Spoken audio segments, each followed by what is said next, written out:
بسم الله الرحمن الرحيم، والصلاة والسلام على أشرف المرسلين سيدنا محمد صلى الله عليه وسلم. وحلقة جديدة من قناة الخير إن شاء الله رب العالمين. معكم أبو عبد الهادي ونبدأ على بركة الله. وإن شاء الله رب العالمين بداية اليوم أهوت. بحب أعرفكم أنا بعمل إيه. لسه داخل المكان إن شاء الله رب العالمين. ببدأ أشيل العلافات، وان شاء الله كده شلت العلافات اهيت من البطاريات كلها ان شاء الله رب العالمين. ده اللي هو برنامج التجويع اللي انا سبق في حلقات سابقة وقلت لحضراتكم عليه ان شاء الله رب العالمين. وانا شايل العلافات دلوقتي الساعة 10 الصبح ان شاء الله رب العالمين، وبرجع احطها النهاردة يوم 18 في الدورة، وبرجع احطها ان شاء الله رب العالمين على بعد الساعة حوالي 4 ان شاء الله رب العالمين. لان انا كل يوم بزود ساعة في برنامج التجويع.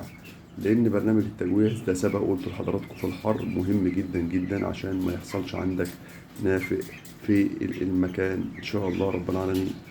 وقبل ما نتكلم في برنامج التجويع ان شاء الله رب العالمين، بقول لحضراتكم اهم حاجه كروتين يومي. شايفين طبعا السبله في المكان اهيت في الادراج. ببدا انظف المكان كويس جدا، لان يا جماعه مهم النظافه. لان ناس كتير بتشتكي ان بيبقى في امراض بعد عمر، بيبقوا جايين كويسين وكله تمام واديت استقبال واديت كل حاجه طيبه، ويرجع يجي امراض من بعد 20 يوم. اللي هي اساسي النظافه يا جماعه، لان قله النظافه هي اللي بتسبب الامراض وتبهدل الدنيا عندك. النظافه. هنظف ان شاء الله رب العالمين، وارجع لكم تاني اوريكم انا عملت ايه. ورجعنا لكم تاني ان شاء الله رب العالمين بعد ما نظفت المكان لدرجه هي نطفت الحمد لله من السبله، وما شاء الله النظافه تمام التمام. ويا جماعة في ناس كتير بتشتكي من الأمراض وبتشتكي من الحاجات ديت كتير. ما هو أنت حضرتك لازم في حاجة لازم تحطها في دماغك. حضرتك لما بتجيب كتاكيت اتأكد من المصدر اللي أنت بتجيب منه. مهم جدا المصدر، لأن المصدر ده مهم جدا جدا يا جماعة. انا في برضك في كومنت اتكتب لي واحد عزيز بيتكلم بيقول لي انا بيجي لي ميكوبلازما من عمر مثلا 20 يوم، وتبدا الفراخ تريش والكلام من ده كله. بقول لحضرتك حاجه، بص حضرتك الاول اتاكد من المصدر. يعني مفيش حاجه بتيجي كده. المصدر بتاع الكتاكيت ممكن يكون مش مظبوط، منقول عن طريق البيضه من الام، واخد بال حضرتك. زائد ان في نقطه برضك تانية، انا بخمن المكان اللي بتربي فيه حضرتك المكان مش مظبوط، ما بتهتمش بالنظافه. اصل ما فيش مكان نظيف هيحصل فيه امراض. يعني بتبقى نسبه ضئيله قوي قوي قوي قوي، بتبقى جايه عن طريق الفرخ. فحضرتك اتاكد من المصدر، ثم النظافه مهمه جدا. يعني فرخ واقف قاعد انت بتاكله في مكان قاعد بياكل، ولا مؤاخذه يعني بالسبله بتاعه في نفس المكان، والدنيا بايظه في المكان، انت متخيل ايه؟ لازم يجي لك امراض ايا كانت بقى، ايا كانت الامراض. فيا احباب النظافه مهمه جدا جدا جدا. فيعني التربيه برضك على الارض يا جماعه غير التربيه في قلب البطاريه، انت واخد بال حضرتك. فما شاء الله تبارك الله ولا حول ولا قوه الا بالله. المكان مهم في تربيه الفراخ. المكان مهم جدا، والاهتمام. وطبعا ده توفيق من عند ربنا بقى سبحانه وتعالى. الباقي انت تخير المصدر بتاعك، جيب من مكان كويس تثق فيهم. لان حضرتك يعني اللي بيكلمني بيقول انا بجيب الفراخ وتبقى كويسه وتمام التمام، وبعد 20 يوم الدنيا بتبوظ معايا. فحضرتك اكيد انت عندك الفيروس موجود في المكان او الميكروب موجود في المكان. طهر المكان كويس، تطهره جدا كويس جدا، انت واخد بال حضرتك. دايما وفي نظافه اول باول، النظافه اول باول. وتتخير المصدر اللي انت بتجيب منه الفراخ.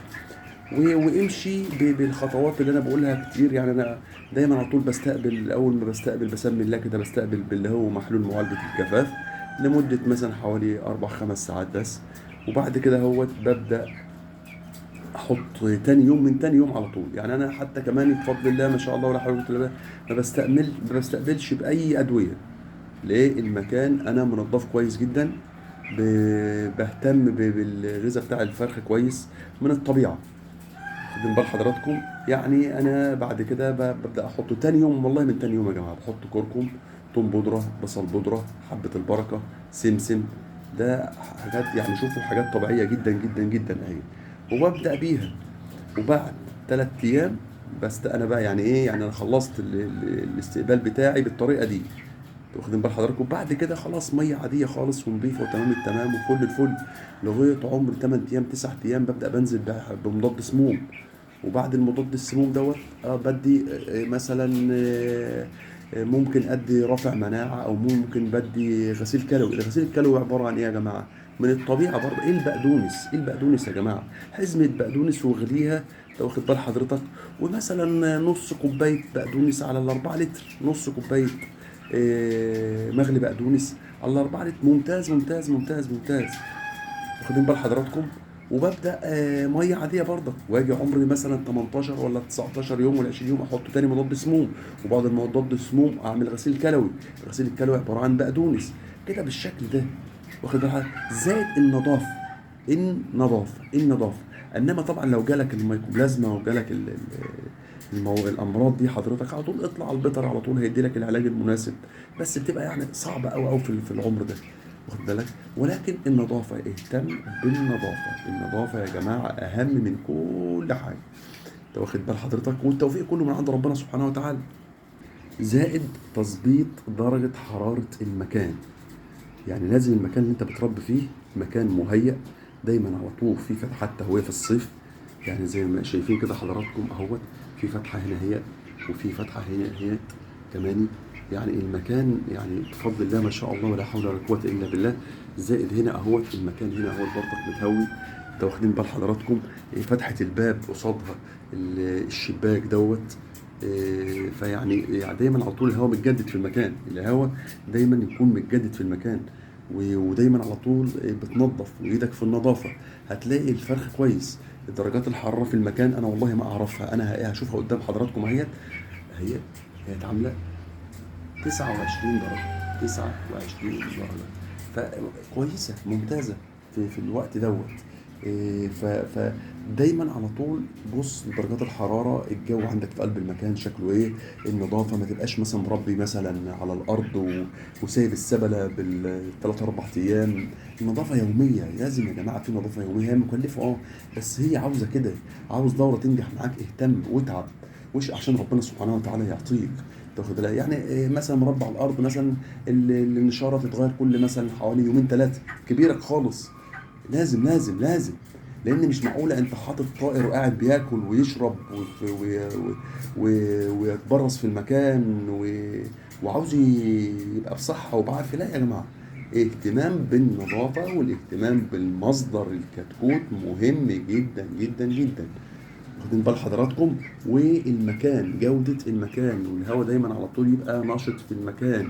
دايما على طول انت بتطهر وبتنظف عشان نسبة الامونيا دي لما بتعلى بتعمل للطائر امراض تنفسية وبتعمل مشاكل كتيرة جدا، منها الميكوبلازم. فحضرتك شوف المكان بتاعك كويس، طهر مكانك كويس، المصدر كويس. يا ربي بفضل الله كويس ان شاء الله رب العالمين مهتم. هتلاقي ربنا سبحانه وتعالى ييسرها ويدبرها من عنده ان شاء الله رب العالمين. وتتابع في الحر دوت لو في اي نهجان او في اي حاجه. طبعا انا مش عامل خلايا تبريد ولا حاجه، انا مهوي المكان بمروحه. ولما بيبقى في نهجان او في اي حاجه زي ما قلت حضراتكم، انا بالبخاخه اهيت ببخ عليهم. الامور طيبه خالص خالص، وتلاقيه تمام تمام زي الفل. انت بتهبط درجه حرارته والدنيا كويسه بفضل الله تمام التمام اهوت. وبتابع تخفيض درجات الحراره بالطريقه ديت. والمكان دايما متهوي على طول وتمام ما شاء الله، هو ده الصح. انما ما اسيبش الامور كده عايمه كده ولا انظف ولا اتخير المصدر ولا اجتهد ودايما على طول عيني على السبله بتاعتهم في الدرج. انت واخد بال حضراتكم، واخدين بال حضراتكم.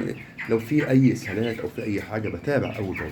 انما يا جماعه والله صدقوني، انتوا لو اهتمتوا من اول الدوره بالنظافه وبالطريقه الاستقبال اللي بقول حضراتكم عليها ديت، والله ما هيجي لكم امراض خالص.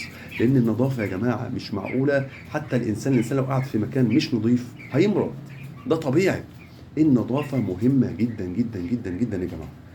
فيعني طبعا اتمنى اكون انا فدتكم في الموضوع دوت.